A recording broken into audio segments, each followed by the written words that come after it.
Hey guys, welcome back to our channel. Today we're making homemade pasta. We also made a homemade pesto for this delicious shrimp pesto pasta. So we're just going to start by making a well in the center of our flour. For this recipe, we are just using all-purpose flour, but if you can get your hands on semolina flour, you can use some of that, or if you can get your hands on 00 flour, that's also a great option as well. Okay, so once you have your well sorted out, you want to add your eggs, and just as a quick reminder, as for all of our other videos, the full recipe will be down below in the description. Okay, so you want to add your eggs. We're adding 2 eggs here. A good rule of thumb is to add 1 egg per 3/4 cup of flour. As you can see, we added our salt. We used about a teaspoon of just regular table salt, and then from there we're just going to make sure you're going to break those yolks to get everything incorporated. Alright guys, so this is a little tricky. We started mixing and everything was going fine, and we're doing what we had to do, and then all of a sudden it just got crazy. The yolks started getting away from us, and we were just fighting the yolks, and it was a lot. But obviously we're not professionals. This was actually our first time making pasta, so take your time, don't be too hard on yourself. As you see, the yolks are spilling out. It's crazy. So yeah, don't be too hard on yourself. Just make sure everything gets combined until it's basically a dough. You'll see. All right, so we finally got the dough to actually act right, and you want the dough to be pretty crumbly here. Obviously you're going to add more moisture in the form of oil and water and later, but for this you kind of want just a nice crumbly texture. And obviously if we had a bench scraper this would be a lot easier, but we didn't have one, so we just kind of used a fork. Honestly, at the end of the day it still turned out nicely, so no worries there. Do what you have to do. So as I'm watching this and as I'm seeing this whole process unfold, this actually makes me think of college. I feel like I ate so much pasta in college because it's so easy to make and it's so cheap. And it actually makes me think of the time when I made you chicken parm for the first time. Do you remember that? Yeah, so I remember, I guess you were super excited to cook for me. Yeah. And it was a fail. It was a fail. I guess chicken parm was the meal that you settled on. Okay, so the thing is, I really worked hard on this meal. I was so excited to cook for him because I had a crush on him, and I was like, I'm gonna invite this guy over, I'm gonna cook for him. And I made this chicken parm, but I over seasoned it because I was rushing, and I told him to come over at 6, and I had like finished class. I ran home, I'm like trying to prepare everything, and my roommates are helping me clean up the kitchen, and we actually had him wait outside the door. He finally comes in, he opens the door, the room is spotless because my roommates cleaned up right behind my back while he was waiting outside. And then he comes in and he takes a bite of the pasta and he's like, ooh, this is salty. And my heart sank. I don't know if I ever told you this, Gerald, but you really broke my heart that day. I was so crushed when I realized you didn't like my chicken parm. Yep, and that was the first time that I realized that Desiree was challenged in the kitchen. You know what? And you know what? As you guys probably have already noticed, Gerald does the cooking. He comes up with the recipe. He's so naturally talented at this. I do the editing and, the shots, and I'm doing the camera angles. But, we all have our strengths and weaknesses. And I have to say that I'm not the most talented person in the kitchen, but I will say I've gotten so much better ever since we started this YouTube channel. I've learned so much, and it's been quite a journey for us. Yeah, it's definitely been a learning experience. This is our first time obviously making pasta, and it was definitely a challenge, but it took so long, guys. We should do a behind the scenes sort of thing where we just show the struggle and the bickering that happens where we're like making these videos because it's so frustrating, and we're trying to get the right shot and we're trying to get everything perfect for you guys. But it's definitely a challenge. It's hard work, but we actually really like cooking, and I'm starting to find a new love and joy for cooking, so it's been a great experience. And yeah, so we kneaded this dough for about 15 minutes until it's nice and smooth, and then from there we just wrapped it up in plastic wrap. I'm just going to let it rest for at least 30 minutes at room temperature. So here we are cutting the dough into fourths just to make it a little bit easier to manage. And then after that, you want to put your dough through a pasta press. We used size 3 to get it really flat.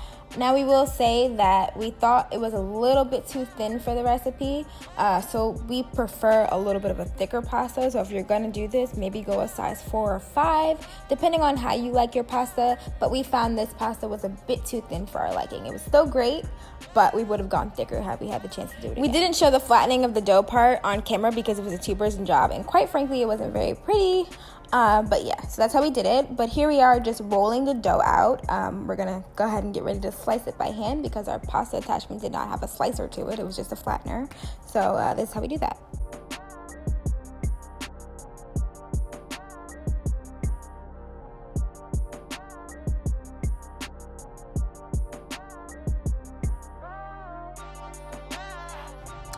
And this is a pretty straightforward process. Honestly, you just want to make sure your dough is nice and floured because you don't want it to stick, and just roll it up into a nice log. We're making fettuccine here. We just thought that it would work well. Obviously, you can make something like a tagliatelle if you want something a little bit wider, or if you can do it with a knife, you can make a nice spaghetti. I don't think it's possible, but suit yourself here.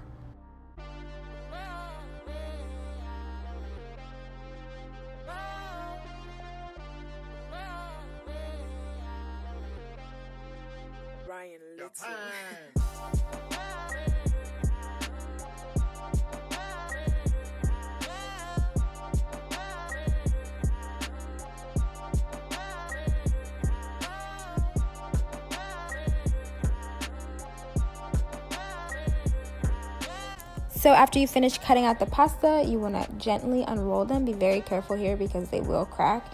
And then you want to place them in a nest and put them in little bunches to dry on the side.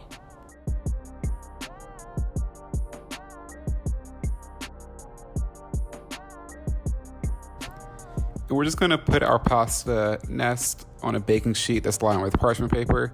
So you pretty much just want to let these dry for about 30 minutes to an hour if you plan on using them the night of. If not, you can just put them in a refrigerator, covered, and these will pretty much be good to go for about 2 days in your refrigerator. Otherwise, you can freeze the dough. Okay, whew! So now that the hard part is over, we're just gonna make a quick pesto. Again, all of the ingredients that we use in this recipe are in the description below, and we're just gonna pop them in the food processor. And while I'm ahead of myself, guys, if you guys are liking this video so far, please like, comment, subscribe, share, do all of that. We're really working hard to build our channel up, and we're grateful for all the support thus far. We got a lot of new subscribers. Hey, y'all! But yeah, make sure you like, comment, subscribe, and share this video with everyone you know. And let's get it out there. We're on the road to 100.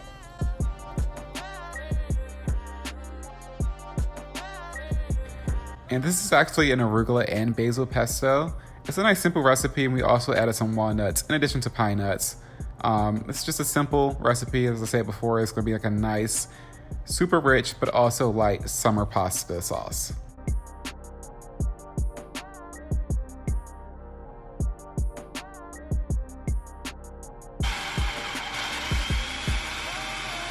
So like we said, guys, this was really easy. We basically just popped everything in the food processor and blended it all up until it was nice and smooth and combined. And once you're done, it should look like this.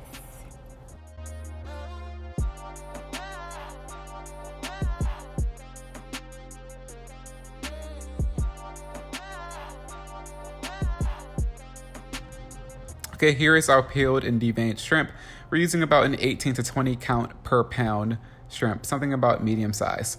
So we just seasoned it with some black pepper, some chili flakes, and about 2 tablespoons of our pesto that we made before. And we're just gonna marinate that for about 2 hours before cooking.